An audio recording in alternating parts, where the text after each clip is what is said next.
Olá, sou a Mariana Alvim. Bem-vindos ao Vale a Pena, o meu podcast onde conhecemos as pessoas enquanto leitores, com o apoio da WUC, a maior livraria online portuguesa. Fiquem por aí, vale a pena. Hoje tenho comigo o Juan Gabriel Vázquez, é um escritor, jornalista e tradutor colombiano, nascido em Bogotá, autor de vários romances aclamados pela crítica, incluindo O Barulho das Coisas ao Cair, que ganhou vários prémios, e já lá vamos. As suas obras exploram temas de memória, história, violência política, foram traduzidos para mais de 28 línguas, é incrível, e o estilo narrativo único de Vázquez e a sua profunda narrativa estabeleceram-no como um dos mais importantes romancistas latino-americanos do nosso tempo. É uma honra estares aqui hoje, obrigada. É um prazer para mim, Mariana, muitas gracias. E nós falámos antes que eu vou tentar não falar portunhol, porque vamos com o português, não é? E eu prometo que hablaré portugués en algún momento del futuro. Ok, eu vou tentar falar lentamente. Muy bien. O Juan, começaste a escrever muito novo, aliás, publicaste as tuas primeiras histórias numa revista escolar quando tinhas 8 anos. Sí. Oh, isso é muito giro. Bueno, crecí en una familia de lectores, crecí en una casa con bibliotecas, donde había libros, donde la lectura era una manera de hacer conversación en la mesa, ¿no? de interpretar el mundo de la familia, el mundo de los amigos, y fui un niño lector muy precoz. En esas circunstancias es muy difícil no preguntarte en algún momento qué pasaría si yo también escribiera, ¿no? Y comencé así, comencé con pequeños proyectos escolares realmente, pero que me permitían tratar de hacer yo mismo eso que tanto placer me había dado, que es el origen del vicio, el vicio de la escritura. Sí. E entretanto também estudaste Direito na Universidade de Rosário, em Bogotá. Depois ainda foste para Paris para uma pós-graduação em literatura latino-americana na Sorbonne, que acabaste por não concluir, mas Paris influenciou muito também a tua escrita. Bueno, París es un cliché para los latinoamericanos. En el año 1900, el poeta nicaragüense Rubén Darío llegó a París con la intención de que los críticos de París le dijeran: sí, señor, usted es un poeta, usted tiene autorización para pertenecer al gran mundo de la poesía. Y desde entonces, entre los escritores latinoamericanos y París ha habido una relación muy fuerte. En la gran generación del boom latinoamericano, todo el mundo pasó por París. Julio Cortázar, escritor argentino, vivía... Uma das tuas influencias. Bueno, de mis primeros años, sí. Él vivió en París, escribió su gran novela, Rayuela, en París. Mario Vargas Llosa vivió en París. García Márquez vivió en París y fue absolutamente infeliz, pero eso es otra historia. Y de manera que París era importante para un escritor latinoamericano. Y cuando yo comprendí que o trataba de ser novelista o iba a ser infeliz toda mi vida, decidí que esto podía pasar por unos años en París. Y así nació el proyecto de un doctorado en la Sorbona que efectivamente nunca terminé. Porque lo que quería era escribir novelas, desde luego. ¿No? Ora bem, não és o único escritor que passou por isso. Espero que não. Não, claro que não. Ainda há pouco entrevistei um português, um editor e escritor, o Rui Coceiro, que falava isso, que tinha um projeto de doutoramento ou mestrado, já não sei. Sim. E dizia: o que é que eu estou a fazer? Eu quero escrever um livro. Claro. Então, claro. Me fizeste lembrar ele. Entretanto, tiveste também, pronto, tu falas obviamente muito da violência na Colômbia nos teus livros, e já lá vamos. Voltaste a Bogotá ao fim de mais de 15 anos a viver na Europa, mas onde viveste muitos anos, agora voltaste a sair. Sim. Estás em Paris e vais para Madrid em agosto de 2025. Así es. Sí, me gusta esta vida de extrañeza, me gusta sentirme extraño en los lugares donde estoy. Creo que eso excita la imaginación y te da un punto de vista claro, más claro, en todo caso a mí me lo da, sobre mi gran obsesión que es mi país. No he escrito, creo, desde mi primera novela, Los Informantes, no he escrito una sola línea que no sea obsesivamente colombiana, una exploración de mi país, pero desde espacios o desde consideraciones que puedan dialogar con el mundo. Esto es lo que me gusta tratar de hacer en mis libros, encontrar en los misterios de la historia de mi país aquello que es común a toda la humanidad y que un lector portugués o coreano o neozelandés puede leer y pensar, sí, a mí también me ha pasado esto, también mi país tiene esos misterios. Y me ha ayudado mucho, creo, esa vida un poco nómada. Yo 5 veces en mi vida he cerrado completamente un apartamento, un piso, y me he ido para otra parte. 5 veces, ¿no? Wow. Con todos mis libros. Mis libros han viajado mucho más que yo. Pois, já viajaram muito. E também te ajuda, se calhar, a estar de fora, não é? Olhar para a tua cidade e tu também tiveste sobreviveste a uma bomba quando tinhas 20 anos. Bueno, viveste a violência. Claro, todos vivimos la violencia, Sí. nos pasó de cerca en mayor o menor medida. Estrictamente no sobreviví a una bomba, sino que escapé por muy poco a una bomba.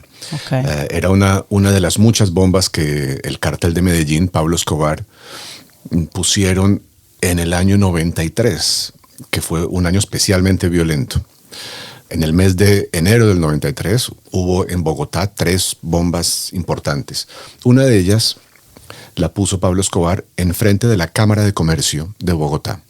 Del otro lado de la calle quedaba una librería que yo visitaba con frecuencia, una papelería, librería.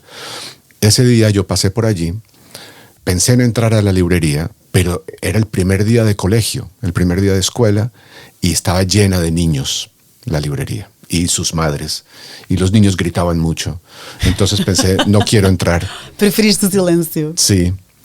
Y lo que pasó fue que seguí mi camino, doblé la esquina y 1 minuto después estalló la bomba y algunos de los clientes de esa librería murieron, las madres, los niños. Tristísimo. Es muy triste y es uno de los ejemplos que tenemos todos los de mi generación, haber pasado muy cerca de la violencia en esa gran guerra terrorista que llevaron a cabo los carteles de la droga contra el Estado colombiano. Sim, eu sinto que, não é que já conheço um pouco, mas vivi um pouco através do teu livro, e já Sim. lá vamos, o barulho das coisas ao cair, porque pronto, a violência está lá e tu explicas, e as consequências, a maneira como construíste as personagens, ou seja, a maneira como as pessoas são e como vivem e o que Sim. esperam, é mesmo de pessoas que cresceram neste ambiente. Sí. Y ya saben con que pueden contar. Sí. Con sí. sorpresa. Con... Bueno, era una de los propósitos más claros que tiene esta novela. No el novelista, las novelas descubren cosas que el novelista todavía no sabe. Pero esta novela en algún momento descubrió que lo que le interesaba era contar eso que no estaba en las noticias, ¿no? Las noticias sobre el narcotráfico, las noticias sobre las bombas, sobre el terrorismo, sobre los asesinatos de políticos. Una de las primeras palabras que aprendí yo en mi adolescencia fue magnicidio. Magnicidio. Magnicidio. ¿Es homicidio en gran escala? No, el homicidio de una persona grande. Ok, de un magnata. Un magnate, claro, okay. Un candidato a la presidencia, un juez importante, un ministro de justicia. Y en esa época crecimos con una cantidad de información sobre esto, pero había un aspecto privado, el efecto que todo esto tenía en nosotros como personas privadas, como padres o como parejas o como amigos, y el efecto emocional, psicológico, ¿no?, que tenía esto. Para mí una novela es, entre muchas otras cosas, una historia de las emociones. Y esta novela quiere ser un capítulo de la historia de las emociones. O barulho das coisas ao cair. Sim. Sem dúvida, mas tu tens isso na personalidade do António. Sí. As consecuencias de... Antonio es parte de mi generación, pertenece a mi generación. Él es 3 años mayor que yo. Okay. Pero somos parte de esa generación que nació al mismo tiempo que el negocio de la droga, al mismo tiempo que los primeros aviones iban llevando marihuana a Estados Unidos a principios de los 70, y que en su vida adulta vivió Bogotá como un teatro de de la guerra de Pablo Escobar contra el Estado. E sim, também, e não quero estragar a história, porque recomendo muito este livro, O Barulho das Coisas ao Cair, mas o início exatamente do narcotráfico temos também, enfim, na história do Ricardo Laverde, é outra personagem. Sim. Que... Queres contar tu um bocadinho? Agora já saltámos, porque o que eu queria dizer era, quando eu digo já lá vamos, é porque este teu livro não é o teu primeiro, falaste nos informantes, é Os Informadores. Sim. Tens O Olhar para Trás, isto tudo traduzido em português, A Forma das Ruínas, premiado também, Canções para o Incêndio, Contos, A Tradução do Mundo, que é um ensaio, que é incrível esta premissa de uma série de palestras que deste em Oxford sobre a literatura e o seu papel nas nossas vidas. Sim. Mas pronto, tudo isto recomendo que conheçam o autor, quem não conhece estes livros. E depois então temos O Barulho das Coisas ao Cair, que também já não é o último, mas que eu sei que quem ler este livro vai querer ler toda a tua obra, que é o meu caso. Mas então queres-me contar tu um bocadinho do Barulho das Coisas ao Cair? Bueno, el libro comenzó para mí como una investigación en la vida de uno de esos hombres que llevaron droga a Estados Unidos en el principio del negocio. En la novela es un piloto que se llama Ricardo Laverde, que empieza a descubrir a principios de los años 70 o finales de los años 60, empieza a descubrir esto tan extraño que está pasando, que se cultiva marihuana en las montañas de Colombia, y la sociedad norteamericana la está pidiendo y la está consumiendo. Y entonces empiezan a descubrir la rentabilidad de llevar pequeños cargamentos de marihuana en aviones pequeños, y esos se vuelven cada vez más grandes, y en algún momento la marihuana se convierte en cocaína, que es un producto... Ele quase que começa como inocente, como ingênuo, sí, sem maldade, sem gravidade. Exactamente.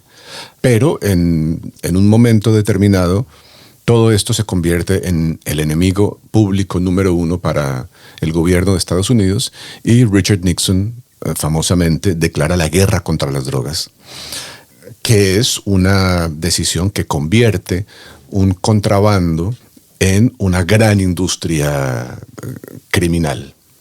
Yo sostengo, y lo sigo sosteniendo como columnista en mis artículos, que el problema de la droga está en el hecho de que sea ilegal. Como es ilegal, produce criminalidad, produce mafias, produce corrupción y produce violencia. Si legalizáramos la droga, tendríamos un problema de salud pública ligado al consumo. El consumo de droga está mal, hace daño al cuerpo. Sí. Pero ningún Estado tiene derecho a prohibirnos que nos hagamos daño si no hacemos daño a nadie más. De manera que si legalizáramos la droga, este doble problema que tenemos, que es un problema de salud pública y un problema de orden público ligado a la violencia, las mafias, la corrupción, se convertiría en un solo problema de salud. En fin, me he ido por las ramas como columnista de prensa, pero... Mas isto foi a tua vontade, foi tudo isso que te fez querer escrever a história destes dois homens. Entonces, la historia de Ricardo Laverde comenzó con estas curiosidades para mí, y en algún momento me di cuenta de que su historia era inseparable de la experiencia de mi generación. Y entonces inventé un narrador que se llama Antonio Llamara, que es abogado, el pobre, nadie es perfecto. Es profesor, ¿no es? Es profesor de Derecho, sí. En mi universidad. ¿De tu hija? Sí. Claro, tenía que vengarme de alguna manera. Y al comienzo de la novela es víctima de un hecho de violencia ligada a la situación del país y de la ciudad en ese momento. Y comienza entonces a llevar a cabo una investigación en muchas cosas, en la vida de su amigo Ricardo Laverde, en las razones por las que le ha pasado lo que le ha pasado. Y la novela es eso, es una investigación en las causas de su sufrimiento personal y también en las causas de lo que le ha pasado a su amigo. Sim, que não é bem amigo, não é? Que é um conhecido frecuente, que jogavam bilhar juntos. Es un compañero de billar, sí, Ahora sí, pero que se convierte en algo mucho más grande para él.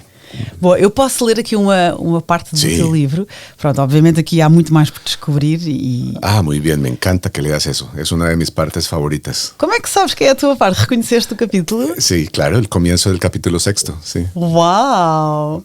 Sei, pois é. Eu tinha aqui uma etiquetazinha e nem tinha aberto, nem mostrei o 6, que giro.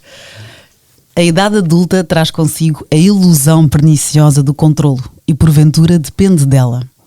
Quer dizer que é essa miragem de domínio sobre a nossa própria vida o que nos permite sentirmos-nos adultos, pois associamos a idade adulta à autonomia, ao soberano direito de determinar o que nos vai acontecer a seguir.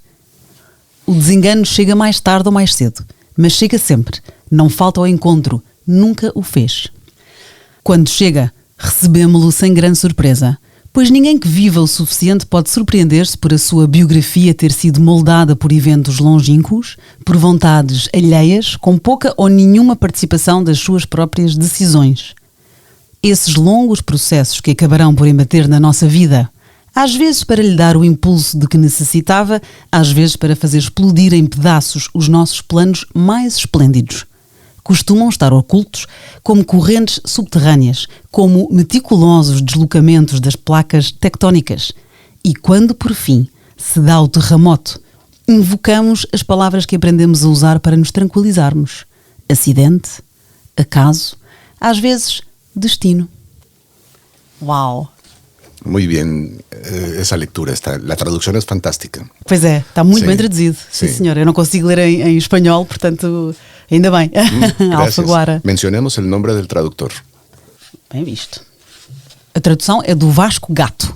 Muito bem traduzido. Que é um grande poeta, sim. É, o Vasco Gato, boa. Qualquer dia convido para este podcast. Sim, claro. O barulho das coisas ao cair. Agora, Juan, vamos conhecer o leitor. Com tanto trabalho, viagens, book tours. Aliás, estivemos juntos no Fólio, no Festival Literário em Óbidos, e não paraste. Quando e onde consegues ler? En los aviones. ¿Los aviones? Sí, los aviones se han convertido... Bueno, me gusta viajar, disfruto el encuentro con los lectores, las conversaciones sobre literatura, es algo que me gusta. Pero el lado que no me gusta es la pérdida de momentos de concentración y de soledad. Soy una persona solitaria, no soy el único que vive esta paradoja, ser solitario, pero también disfrutar mucho la compañía de la gente, ¿no? Los encuentros con lectores, con colegas. Y en los viajes se producen estos momentos de soledad más o menos intensa, que son los aviones, los hoteles, los aeropuertos, y los aprovecho mucho. En esos momentos se produce una concentración porque son lugares que no están en ningún lugar, son no lugares, los hoteles, los aeropuertos. Sí. Y en esos momentos, si tienes digamos, la personalidad o el temperamento adecuados, puedes abrir espacios de soledad donde la lectura es fantástica. En los aviones, en los aeropuertos he leído libros enteros que son, ¿no?, experiencias maravillosas, y he pensado en mis libros y he resuelto problemas, de manera que sí, son espacios que disfruto mucho como lector. E no hotel, provavelmente, também. Vives em muitos. Sí, claro. He escrito muchas páginas de este libro, las escribí en hoteles. Viajaba mucho en esos años, del 2008 al 2010. Y recuerdo muy bien, tú me lees una página de mi libro y yo me acuerdo en qué momento y en qué lugar estaba cuando la escribí, y con mucha frecuencia son esos hoteles. Boa, não perdes tempo, aproveitas, és um bom gestor de tempo. Sí, forzosamente. Esto lo tuve que aprender también con el nacimiento de mis hijas. Antes, duas gêmeas. Sí. Antes de que nacieran, yo era dueño de mi tiempo, podía leer y escribir todo el día, pero solo podía hacerlo en mi estudio, rodeado de mis libros. Y con el nacimiento de mis hijas, tuve que obligarme a escribir y a leer en otros lugares, porque con frecuencia la casa se volvió un espacio donde no era posible hacer otra cosa que ser padre, ¿no? Sí, sí. Entonces, con frecuencia aceptaba invitaciones a festivales, obligado por mi mujer, que me decía, tienes que irte para escribir, porque en casa no se puede. Y tuve que aprender a escribir en hoteles, en trenes, en aviones. E isso é uma ventaja, claro. Pois, adaptas-te. E as tuas gêmeas são também escritoras. Uma mais académica, mas outra escreve, não é? Las dos son profundamente literarias, son personas literarias, grandes lectoras muy inteligentes, y una de ellas es una escritora de vocación muy fuerte. Sí. Uau, que giro. Vamos lê-las em breve. Espero que sí. Espero que bueno, sí. No sé si lo espero. Hay que tener cuidado con lo que se espera. No, que todo pase cuando tenga que pasar. Ora bem, e que passe bem. Exacto. Escolheste aqui alguns livros favoritos, que é sempre uma pergunta difícil, dei-te poucos a escolher, e foste em português, O Coração das Trevas, El Corazón de las Tinieblas, de Joseph Conrad. Sim. Queres-me falar um bocadinho deste? É um livro pequenino, cerca de 100 e poucas páginas. El manuscrito de Conrad tenía 99 páginas. 99. El libro publicado con frecuencia tiene poco más de 100, dependiendo, por supuesto, de cómo se publique, cómo se edite. Es una novela que se publicó como libro en 1902. Se publicó en 3 entregas de revista en 1899, pero como libro en 1902. Y para mí es muy importante. Es un libro que en cierto sentido me cambió la vida, me rescató de un momento de incertidumbre. Wow. Cuando después de publicar mi primer libro, pensé que no solo que no me gustaba ese primer libro, sino que no sabía cómo escribir libros que sí me gustaran. Sabía cuáles eran mis temas. Quería escribir sobre mi país. Quería escribir sobre las historias que había escuchado cuando era niño, sobre el mundo político de mi país, sobre ciertos episodios de violencia política, el crimen de un candidato a la presidencia en 1948 que marcó a mi país. Sabía cuáles eran mis temas, pero no sabía cómo escribirlos. Y pensaba que el hecho de no entender lo que había ocurrido, de no entender la historia de mi país, de no entender el mundo de mi país, me impedía escribir sobre eso, me prohibía escribir sobre eso. Y cuando leí El Corazón de las Tinieblas, que es un libro que cuenta un viaje a lo desconocido, entendí que en realidad no conocer algo es la mejor razón para escribir sobre ello. Que la literatura es un viaje de investigación y de descubrimiento, igual que en la novela un hombre, capitán de un barco de río, tiene que penetrar un lugar desconocido que es el Congo, aunque no se menciona en la novela, para rescatar a un hombre que ha enloquecido en el fondo de la selva y traerlo de vuelta a lo que él llama la civilización. É o Charles Marlowe, é um marinheiro que tenta salvar o Kurtz, que é um comerciante de marfim. Exactamente, un colonialista que ha enloquecido y enloquecido de manera muy violenta.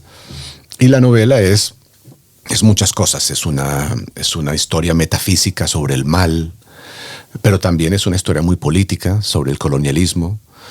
Es muchas cosas. Y para mí se convirtió, además de ser estas cosas, en una metáfora de la literatura. Entendí que la literatura era un viaje a territorios desconocidos. Y ahí comencé a escribir sobre mi país y publiqué Los Informantes. Os Informadores, em Portugal. Sim. Primeiro romance. O Joseph Conrad, que é, na verdade, o nascido Józef Theodor Konrad Korzeniowski. Sim, exatamente. E é engraçado porque ele, apesar de ser um dos maiores escritores de língua inglesa, só aprendeu a falar fluentemente inglês depois dos 20 anos. Sim. Era um marinheiro e ele inspirou-se nas suas viagens para esta história, ¿no? Da subida do Congo. Sí, pero tiene una vida muy curiosa porque es una vida que realmente son varias vidas. Conrad nació en una familia de aristócratas, pero una familia rebelde que pasó toda la vida luchando contra el imperialismo ruso, y sus padres sufrieron persecución, encarcelamiento y murieron muy jóvenes. Conrad era huérfano en la adolescencia Y en algún momento de esa vida de huérfano, decidió que quería ser marinero, aunque nunca había visto el mar. Entonces viajó al sur de Francia, se hizo marinero con la Marina francesa, viajó por varios lugares y luego decidió ir a Inglaterra porque su sueño como marino era ser capitán inglés, capitán de la Marina inglesa. Se volvió capitán, tuvo su diploma de capitán y llevó una vida muy exitosa de marinero hasta los 35 años más o menos, cuando estaba entre dos barcos, descansando en un hotel, en un puerto, y de repente acababa de desayunar, apartó la bandeja del desayuno, sacou unas páginas que tenía y comenzó a escribir una novela. Portanto, afastou o prato da refeição do almoço. Sí, sí. E começou a escrever. Y comenzó a escribir una novela a los 30 y tantos años en inglés, que era su tercera lengua, evidentemente. Sí. Entonces es un caso muy extraño. Ahora lo consideramos uno de los grandes novelistas de su tradición, que es la tradición de lengua inglesa, pero fue un hombre que habría podido ser muchas otras cosas, ¿no? La vida lo llevaba por muchos otros caminos y es muy extraño que haya sido novelista. Uau, Joseph Conrad, exato, ele foi mesmo romancista e contista, considerado um mestre do estilo impressionista e um precursor do modernismo da literatura. Sim, assim é. Segundo o Jorge Luís Borges, que já lá vamos, um livro também que tu trouxeste, ele diz: O Coração das Trevas é talvez o mais intenso dos contos elaborados pela imaginação humana. Sí, es verdad. Le gustaba mucho El Corazón de las Tinieblas a Borges y es uno de los libros que incluyó en su biblioteca personal. Pois, que ele tinha, exatamente. Podemos até ir então para o Borges. Este livro, O Coração das Trevas, foi o livro que inspirou o filme Apocalypse Now. Sí, de Francis Ford Coppola. Ora bem, um romance assombroso que nos mergulha nas profundezas da selva africana e do turvo coração humano. Exactamente. Esa película, que es fantástica y que recomiendo a los que nos están oyendo, Apocalypse Now de Francis Ford Coppola, tiene la historia, la intrahistoria más fascinante del mundo, porque todo pintaba para que la película fuera un fracaso. Estaba saliendo mal. Marlon Brando, que era el actor que iba a encarnar a Kurtz, no llegaba al rodaje y cuando llegó preguntó: ¿qué es El Corazón de las Tinieblas? No lo he leído. ¿De qué estamos hablando? Y era un hombre al que habían pagado $1 millón, una cifra ridícula, por tener 2 escenas muy cortas. Y entonces había grandes escándalos sobre... Bueno, llegó el momento y Marlon Brando hizo las 2 escenas y son una obra maestra de la actuación y la película es extraordinaria y se rescató del fracaso y es ahora muy importante, pero tenía todas las cartas para salir mal. Sim, ninguém diria que correu tão mal antes, não é? E sim. o Marlon Brando não leu o livro que inspirou o filme que vai Exacto. gravar. Que desilusão! Boa, O Coração das Trevas, Joseph Conrad. Podemos então ir aqui ao Jorge Luís Borges. Tu escolheste, há uma coleção de contos que se chama O Aleph, El Aleph, e este é o nome que dá ao último conto, que é difícil explicar. El cuento. Sim, porque, como diz o próprio Borges, o que a eternidade é para o tempo, o Aleph é para o espaço. Ou seja, ele encontra uma casa abandonada onde há um ponto em que se vê todo o universo ao mesmo tempo. Sí, sí. Wow. En un sótano de una casa de Buenos Aires, el narrador, al que confundimos con Borges, es un narrador que asume... É um alter ego. Un alter ego, asume la identidad de Borges. Se encuentra visitando la casa de un poeta. Se encuentra en el sótano con una esfera. Es una esfera en la cual se pueden ver todos los puntos del universo al mismo tiempo, pero también todos los puntos del tiempo. Es decir, se puede ver también el pasado. Ah, na esfera? En la esfera, sí. Y claro, es como suele suceder en los cuentos de Borges, es una metáfora de tantas cosas, ¿no? Y parte de lo más interesante es que el pretexto del cuento es una historia de amor. El cuento comienza con la muerte de una mujer que el narrador ha amado y es tratando de perseguir la memoria de esta mujer que ha muerto, como encuentran esta esta esfera mágica. Y bueno, estaba a punto de revelar el final del cuento, pero no lo voy a hacer. Recomiendo su lectura. O Aleph, do Jorge Luís Borges, tem menos de 200 páginas, é também pequenino e pronto, e é uma história que mergulha em questões filosóficas profundas, explora a ideia de como é que o conhecimento absoluto e a compreensão do universo podem ser tanto uma bênção como uma maldição. Sí, sí. Es un libro extraordinario de los años 40, uno de los dos libros, el otro es Ficciones, con los que Jorge Luis Borges cambió la literatura en lengua española para siempre. Son libros de una importancia en nuestra literatura que no se puede menospreciar. Para la generación siguiente, para García Márquez, Vargas Llosa, estos libros fueron una presencia extraordinaria. Pero muy difíciles de asumir, porque al mismo tiempo que admiraban los cuentos de Borges, los consideraban obras maestras, no podían dejar de lado los desacuerdos políticos. Y Borges representaba una derecha reaccionaria, conservadora, en el peor sentido, y les generaba muchos conflictos. Ahora me parece que por fortuna hemos aprendido a seguir leyendo y apreciando la obra de Borges y considerándolo un maestro de la literatura en lengua española, aunque podamos no estar políticamente de acuerdo con él. Temos que separar o homem do escritor. Yo creo que sí. Ele que tinha, como tu disseste há pouco, tinha uma biblioteca pessoal. Ele foi antes tradutor e bibliotecário, portanto foi aí que ele começou a fazer crescer a sua cultura e a sua experiência, a sua leitura. O Aleph, de Jorge Luís Borges, o Aleph, eu depois vou deixar aqui uma fotografia num post, que é com PH. Agora, o livro maior que me trouxeste para esta conversa, El Tiempo Recobrado, o tempo reencontrado, está tudo traduzido em português, é o 7º livro da coleção Em Busca do Tempo Perdido, de Marcel Proust. Sí, sí. En Busca del Tiempo Perdido es una de las grandes novelas del siglo XX. Es una novela enorme, de 3.000 páginas en la mayoría de las ediciones, que se fue publicando por tomos. 7 tomos. 7 tomos. Los primeros se publicaron en vida de Proust. El primero, famosamente, fue rechazado por las grandes editoriales, rechazado por André Gide. ¿Qué es rechazado? No lo publicaron. Recibieron el manuscrito y... ¿recusaron? Sí. Ok. Y esto lo hizo André Gide, que es un escritor muy importante, y era editor de la gran colección Gallimard. Y Gallimard rechazó la novela de Proust, el primer tomo. Recusó. Sí. Con lo cual se publicó en otra colección con tan buenos resultados, por lo menos desde el punto de vista de la lectura crítica de la gente, que para la segunda novela ya André Gide dijo, esta sí la publicamos. ¿Y Proust quis? Sí. Ok. Sí. Era muy importante Gallimard, ¿no?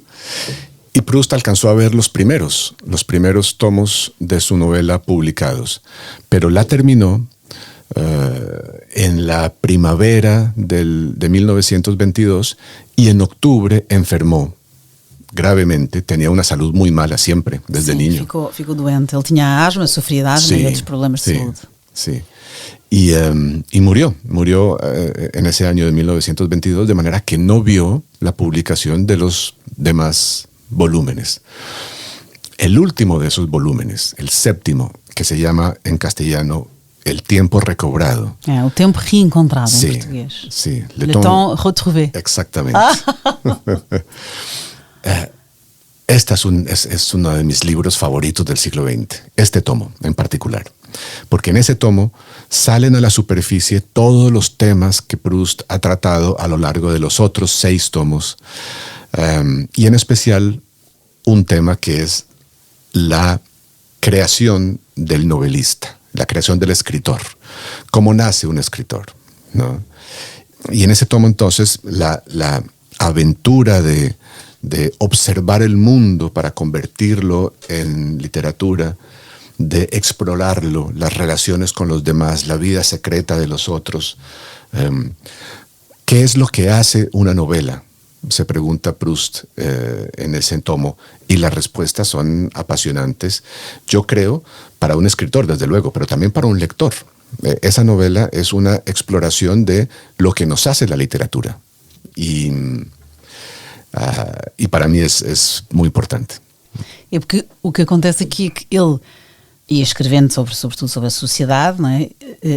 E ele frequentou muito a sociedade, a alta sociedade, e os bailes, e afastou-se algum tempo por estar doente, e quando volta sentiu uma desilusão perante esta mesma sociedade e estas mesmas personagens, e isso então inspirou-o para ser mais, nem é mais honesto, porque ele tinha sido honesto, ele foi desiludido e escreveu sobre essa desilusão neste último libro, ¿no? Sí, es uno de los muchos temas del libro, ese examen absolutamente clarividente, ¿no?, sin engaños, sin engañarse, de su sociedad y de su tiempo. Una sociedad de la alta burguesía o de la aristocracia, que era donde había antisemitismo, donde se había pasado por el caso Dreyfus, el caso del capitán judío falsamente acusado, y era una sociedad que había pasado por la Primera Guerra también y se había transformado, y Proust la mira con una visión tan descarnada, sin maquillar nada, sin filtros. Una de las características más impresionantes de En busca del tiempo perdido y de este último tomo es un talento para decir la verdad, aunque nos duela, sobre todo. Mesmo que doa. Sí, incluso sobre él. Se mira con una honestidad y dice la verdad sobre sí mismo. Y en algún momento dice que una novela es como un lente, como uno de los lentes que los oftalmólogos de Combray fabricaban. Combray é a cidade fictícia desta novela. Exactamente. Y la novela es eso, es como un lente que usamos para vernos a nosotros mismos mejor. Y lo que Proust quiere, nos dice el narrador, es que el lector use ese lente para verse a sí mismo y de repente diga, sí, esto es verdad, ¿no? Esa búsqueda de nuestras verdades más inconfesables, más secretas, eso es lo que hace la novela y es fantástico. Isto é o 7º volume o último, da coleção, chama-se Em Busca do Tempo Perdido. Este em concreto é o Tempo Reencontrado, e há aqui uma parte do livro, uma cena que ele vai buscar ao primeiro volume, que ficou famosa na altura, a cena da Madalena. E o que é? Portanto, o primeiro volume é No Caminho de Swan, e há um momento em que o narrador, o Marcel, está a beber chá com uma tia e ele molha a Madalena, que é um queque, molha no chá. Sim. E isso leva-o, esse momento com a tia, leva-o para memórias e para pensamentos do passado e para uma retrospectiva. E isso lembrou-me o quê? Lembrou-me no teu O Barulho das Coisas ao Cair, toda esta história do nosso António, as recordações dele e o regresso ao passado, e o que é que ele quer e o que ele fez para descobrir tudo o que o atormentava, as dúvidas todas. Sim. Começa com o animal que foge do jardim zoológico, não é? E isso lembrou-me aqui um paralelismo, não há aqui uma inspiração. Sí, sí, claro. Bueno, mis libros con frecuencia hablan de la memoria personal, de nuestra manera de relacionarnos con el pasado, y El ruido de las cosas al caer, que es una novela que ocurre sobre todo en dos momentos, los años 90, que eran los años de mayor violencia terrorista en Bogotá, y el comienzo de los años 70 o el final de los años 60, cuando comienza el negocio del narcotráfico. Pero todo eso surge para el narrador con una imagen que ve en una revista de un hipopótamo que había pertenecido al zoológico de Pablo Escobar, y después de la muerte de Escobar se convirtió en un animal salvaje que escapó del zoológico y se empezó a reproducir. E o zoológico abandonado. Y el zoológico quedó nós abandonado. Vamos vê-lo com o António. Sí, exacto. Y el animal, estos hipopótamos que se han vuelto salvajes se convierten en animales peligrosos, y el ejército y las autoridades locales tienen que cazarlos. Cazan a uno de estos Y esta fue una foto que realmente apareció en la prensa colombiana de esta gran bestia, un animal de gran tamaño, rodeada de sus cazadores. Para el narrador, esa es la Madalena de Proust. Esta bestia gigante es más difícil de comer, es verdad. No la metemos en el té, pero es el impulso que despierta la memoria, ¿no? Sí. Y que lo obliga a ir atrás a contar su propia historia y la historia de este otro personaje que es Ricardo Laverde. Girei Madalena de Proust, exatamente. O tempo recobrado de Proust. E agora vamos a uma autora feminina, Virginia Woolf, claro, a nossa Mrs. Dalloway. Sí, es una novela no solo extraordinaria por su propio derecho, sino que es muy importante en la literatura latinoamericana. Mrs. Dalloway, como sabrá mucha gente quizás, cuenta un día en la vida de esta mujer, la señora Dalloway, que quiere dar una fiesta y sale muy temprano por la mañana para comprar las flores para adornar su casa en la fiesta. Y en el curso del día va pensando, reflexionando sobre su lugar en su familia, en su sociedad. Al mismo tiempo, su historia, su mente, se cruza con la mente de otro personaje, Septimus, que es un veterano de la guerra que acaba de llegar después de sufrir los traumas de la guerra.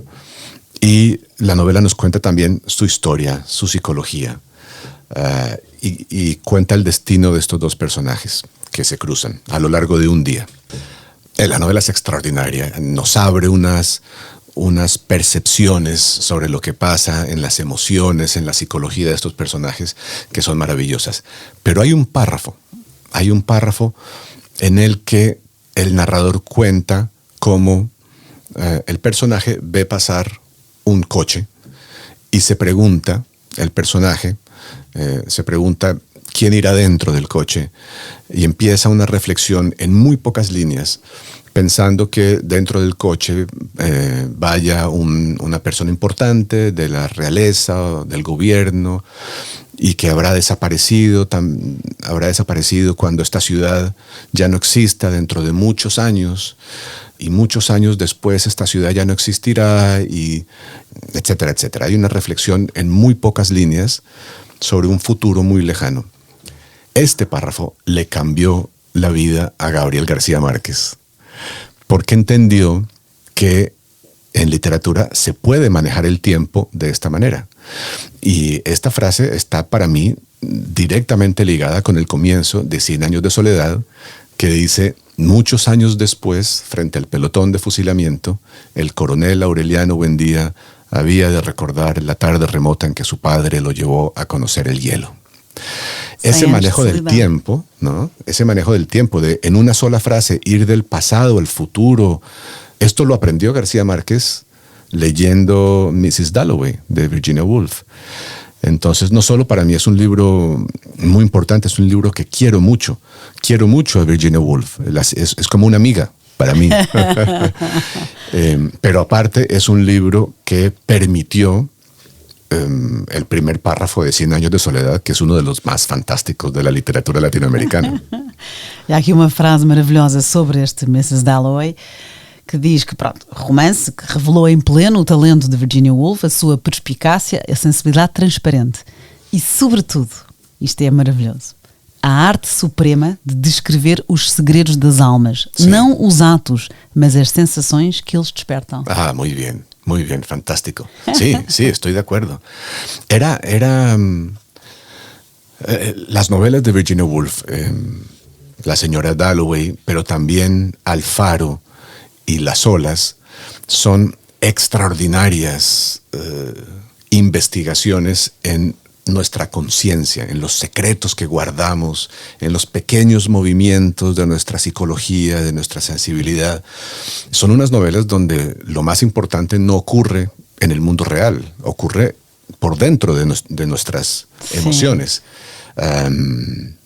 Y son fantásticas. É o fluxo da consciência como dispositivo narrativo. Sí.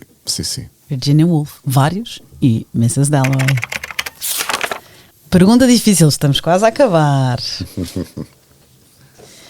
O Coração das Trevas, Joseph Conrad. Mrs. Dalloway, da Virginia Woolf. O Tempo Reencontrado, Marcel Proust. O Aleph, Jorge Luís Borges. Escolhe um. De esos. Imagina no, es como pedirle a un padre que escoja entre sus hijos. No me puedes... Uma das gêmeas. Es muy difícil. De alguna manera...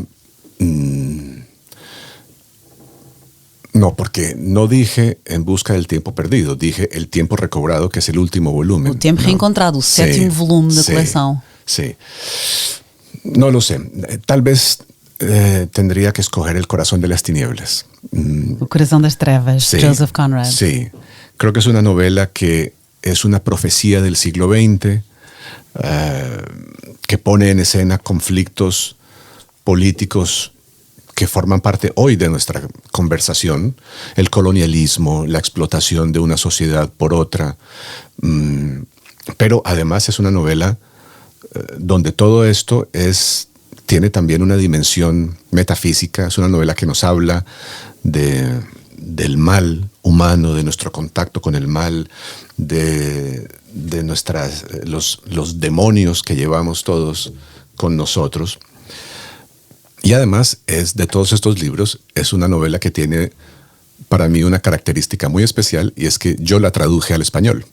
¿A serio? ¿Foste Sí. tradutor? Acabo de publicar una traducción del Corazón de las Tinieblas que hice hace unos años, y ahora acaba de salir en Alfaguara, España.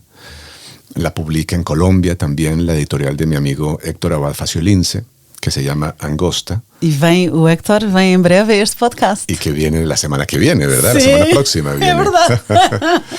Entonces, esta es una novela que conozco de manera especial, porque el trabajo de un traductor te obliga a conocer un libro como nadie más, ¿no? Es una lectura de una profundidad, la que hace el traductor, que produce una relación especial con el libro traducido. Sí, y eso es lo que como- me pasa con El Corazón de las Tinieblas. Boa, o Coração das Trevas, Joseph Conrad. Como o Vasco Gato terá relação com os teus livros, com Bueno, certeza. ojalá. Ojalá. Sim. No fim desta conversa, eu dou uma sugestão de leitura.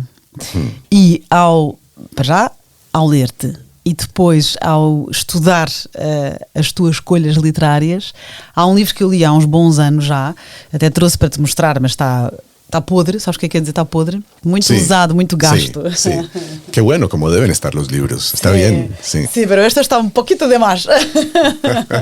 Porque eu emprestei muito, e então, não sei se conheces, queria te recomendar Donna Tartt, The Goldfinch. Não Conheces? lido. Não liste? Não Não. leste? Não. Então, olha, fico muito contente por ter, pronto, fica a recomendação. Empresta-me o livro se tu quiseres. Me parece que un libro sagrado, un libro y sobre sagrado. todo si está casi destrozado como este. Está quase destroçado. Sí, es fantástico porque el libro es testigo de que lo leíste. Probablemente lo llevaste por muchos lugares, ¿no? Sim, foi de férias comigo. Sim. E emprestei. E eu acho que até a minha mãe, ao meu pai, a várias pessoas. A minha mãe não tem tanto cuidado como eu, porque, por exemplo, eu li o teu e está ainda Nuevo, está ainda nuevo. está quase novo. Quase. Mas então, olha, deixo-te esta recomendação. É mais leve, menos profundo, se calhar, do que um Proust ou até o Conrad. Mas acho que vais gostar, arrisco a dizer que vais gostar, da Goldfinch, Sim. da Donna Tartt. O que é que trata? É um rapaz que vai ao Metropolitan Museum com a mãe. Sim. E há uma explosão e a mãe morre. E ele, do Goldfinch em português é o Pintacilgo, para quem está a ouvir. E ele rouba, quer dizer, rouba sim, mas acaba por alguma razão que não quer contar. Ele leva um quadro, que é o Pintacilgo, que o acompanha ao longo da história. Sim. Que é um bocadinho o significado, é o que o liga à mãe, que ficou no acidente. Sim. Mas depois é uma história que... E pronto, e tens questões filosóficas, tens questões de quem é que eu sou, como é que ele vai enfrentar o mundo, um adolescente Sim. que começa com uma bomba Sim. num museu em Nova Iorque, é a premissa, é o arranque da história. Não quero contar muito mais, mas fica aqui a recomendação. Pero tiene algo dickensiano, ¿no? Es un poco Dickens, el adolescente, ¿no? Sim, e na verdade foi ao estudar os livros que tu escolheste que me lembrei desta obra, porque já não a dei há muito tempo. Que bueno. Já a li há muito tempo. Además tiene casi 900 páginas y a mí me gustan mucho las novelas largas. É grande, é porque ele é um rapaz que atravessa o luto, a culpa, quer encontrar o seu lugar no mundo e pronto, e depois temos o próprio personagem a lidar com vícios, que ele passa por crime, a complexidade da arte, porque depois há um quadro valioso que está com ele e não é suposto estar com ele, as complexidades da arte, da filosofia, e por isso eu acredito que vais gostar. Fala de amor, fala de perda, fala de redenção. O Pinta Muchas gracias, fantástico. A ti. Obrigada, Juan. Gracias. Foi um prazer. Um prazer, Mariana. Obrigada a quem nos ouve. Para a semana, há mais.